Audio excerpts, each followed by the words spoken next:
Legendary must-see things in Massachusetts, coming up next.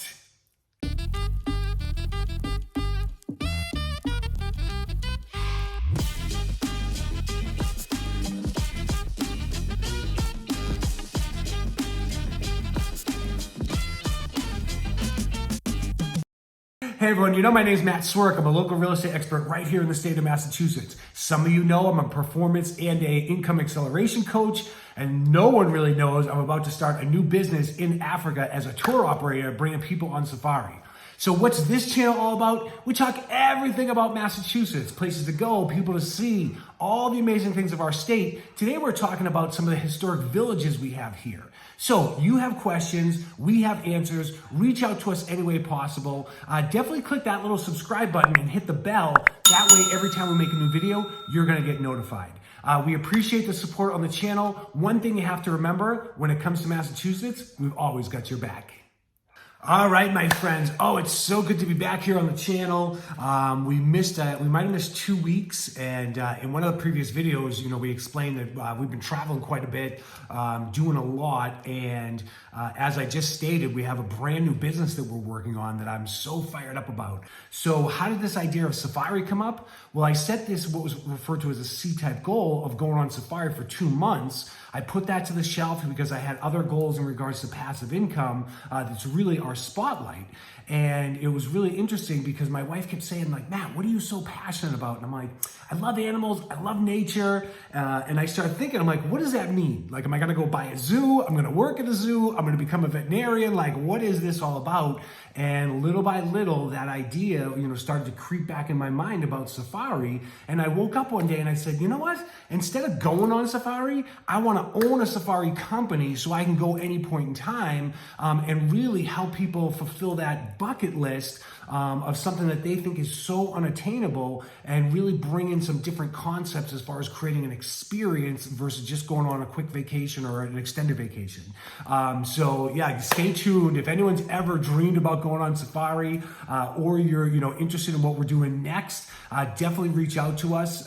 You can send an email. We have a new email, which is the elevated safari experience @gmail.com. So shoot me a message, get on the list. It's going to be an absolutely amazing program. So anyway, back to the big focus here of the channel. We're really excited to be coming back here. So I said, let's kind of pull what I just experienced to what we have here in the state of Massachusetts. We have so much history. It's unbelievable. I take it back. It's completely believable. It already happened, right? So we want to just identify some of the 5 kind of legendary, amazing places that you can get a taste of Massachusetts history. I got this information from Only in Your State, and just some great resources here. So the first one that we're going to identify that they brought forward was Shaker Village. Shaker Village, it's kind of funny because you can actually do goat yoga. Now, is that part of the history of Shaker Village? No. Again, kind of bringing in today's preferences into yesteryear's experiences. They have this really cool thing because they have this active farm that's there. So it's really funny because you can, well, this isn't funny. The goat thing is funny. I've been doing yoga, but I'm like, I don't know if I'm ready for goat yoga. That would be interesting. I've seen people do it. It looks funny. Have little goats on your back. I had a lot of goat meat in Africa, by the way. Anyway, that's a whole other story. You got to check us out to see what we're doing. So anyway, there's over 300 members of the Shaker community there. And this is a great place that you can really see how the Shakers lived. You learn about their history. There's over 20 Shaker buildings that are there. There's so much information, and education about this community. There's a lot of unique religious and social beliefs that you'll learn about. This group of people was a very, very successful in craftsmanship, farming, and artistry. And so, like I said, they have a working farm now that they show how they have modern techniques with their Shaker principles. So it's really, really cool. They also host garden events and farm events. So you can do a lot there. A lot of these are, what I like to refer to as immersion experiences. And that's something I was able to do when I was in Africa at this Osigilai Maasai Lodge. It was a full immersion, sleeping in a boma, which is what like a mud hut that they were in. Just absolutely fascinating, and just learning about what they've done, how they're making changes. So anyway, let's go on to number 2, Deerfield, right? Deerfield, a lot of amazing things out there. This is not history, but there's white water rafting out there. I'm a big fan of adventure. I love speed. Anything that goes fast, I'm all on board with it. Sign me up, I'm doing it. Even though sometimes I'm terrified about roller coasters, but at the end I'm like, that's just amazing. In Deerfield, that's out in Western Massachusetts, they have it's another 18th century village. They have 12 antique homes.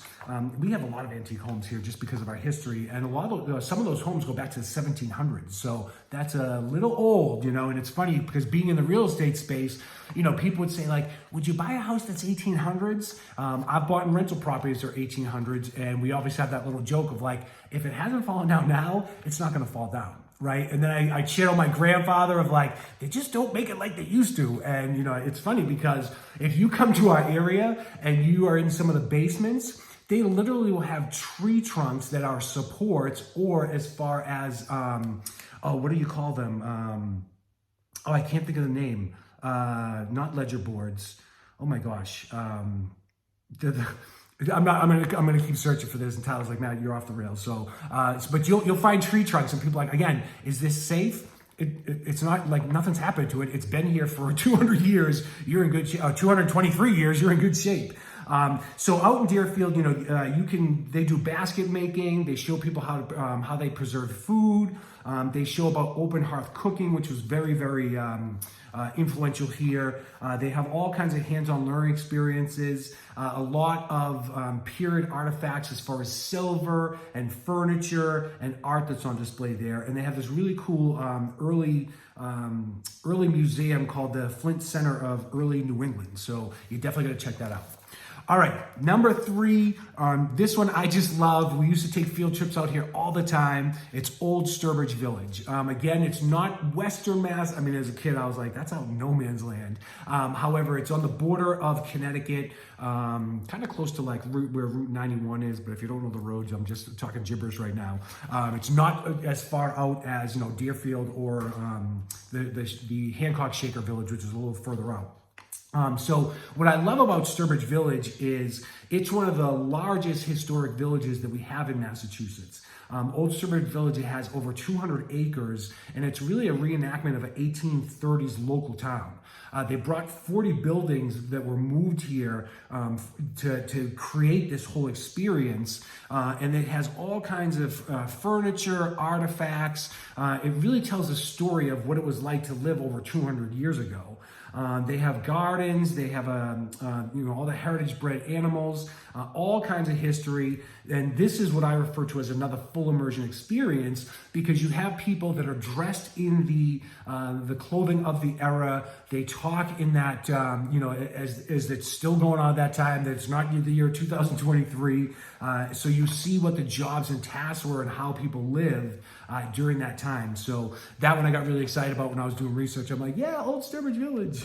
I'm like saying to the kids, I'm like, you want to go check out Old Sturbridge Village? And they're like, Dad, what's it about? And then I tell them, and they're like, that's not interesting. I'm like, come on, you guys, like that's our history. We're gonna check it out. So now we're gonna shoot up to the North Shore of our state, and we're gonna go up towards Salem. Salem just has so much history. Most people know it for the Salem witch trials, which was just an incredible period of, in our history. This is known as one of the country's first living history museums. And it really reenacts what Salem was back in the 1930s. It's not a huge thing. It's not going to take you 4,000 hours to go through it. It's pretty quick. So if you're on your way to see other things in Salem, the House of the Seven Gables, I love that place. The Salem Witch Museum, kind of creepy, kind of weird, not as cool as when I was a little kid. Isn't that so funny, the perception we have? That's one of our intellectual factors that we teach people is as far as the higher faculties, and perception's one of them. So think about when you were little kids, right? And you go to your little elementary school. It's huge. It's so overwhelming. And then you go back when you're older, and you're like, it's this big. It's so small. It's tiny, right? But when you go there, you can see blacksmith shops, all these cottages, the medicine gardens. I did this really cool medicine walk when I was out in Africa as well. A little fun fact is scenes of the movie Hocus Pocus were actually filmed at Pioneer Village. And so they made a second movie called Hocus Pocus 2, and my kids watch it and they were like, it's awful. And then one of my people in my network, they're like, man, I loved it. It's such a cool movie. And I'm like, I don't know, oh man. I think Bette Midler's in that, a couple of, whatever, I'm not going to start talking movies. We'll spin off in a whole other direction, and Tyler's going to be like, Matt, you made me cut all this out, which is probably going to get cut out anyway, that's okay. The last one we want to talk about is the Plymouth Plantation Museum. This was known as Plymouth Plantation, and I spent a lot of time in Plymouth. I actually used to go mountain biking down there all the time. Not Plymouth Plantation, but the Miles Standard State Forest. Awesome place to just go. I used to pack my backpack with food and water for the day and just go race through the trails. Oh, it was awesome. This place, it's only 2 miles from where the famous Plymouth Rock is, and that's another thing. As a kid, you're like, wow, look at the Plymouth Rock, and then you go back as an adult, you're like, that's what this thing is? It's kind of an interesting experience. But this is Plymouth Plantation. I'm going to still call it Plymouth Plantation. That's what I know it by. But this is made up of 5 sites. You can really discover, again, what were the early colonial settlers like? How did they live? And how did they interact with the indigenous people that were once in this area? And you also get to see a reproduction of the Mayflower, which was one of the ships that, sailed over. The little trivia question off the top of your head, do you know the 3 ships that came over? I'm like, I know one of them, Santa Maria, the other one, I know 2 of them, Mayflower, Santa Maria. The Pinta, is that one? I don't know, I gotta catch up on my history. Isn't it another amazing thing that when you meet people that are going for their citizenship, everything they have to learn about America, and then as American-born citizens, we're like, I don't know what the 3 branches of the government are.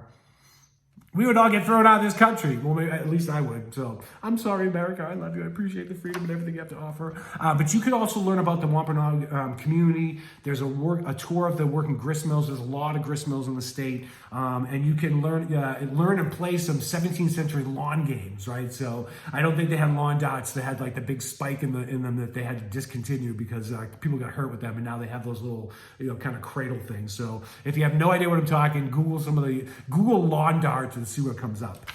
All right, there we go. Some of our legendary, super historic sites that you can check out here in the state of Massachusetts. So, like we said before, we appreciate the support of the channel. If you have questions, reach out to us. Sometimes with all the people reaching out, things get lost. And, for some reason, if we haven't reached back to you, I apologize. We'll get back to you as quick as we can. We're always up for a little reminder of like, hey, Matt, remember my question? We'll get back to you as soon as we can. But whether you're looking to come here, if you're looking to move, if you're looking to come here, that you want to buy a house, you want a place to rent, you're looking for some different places to check out, shoot us a message. We'll get back to us. We'll get back to you as soon as possible. And one thing you have to remember when it comes to Massachusetts, we've always got your back.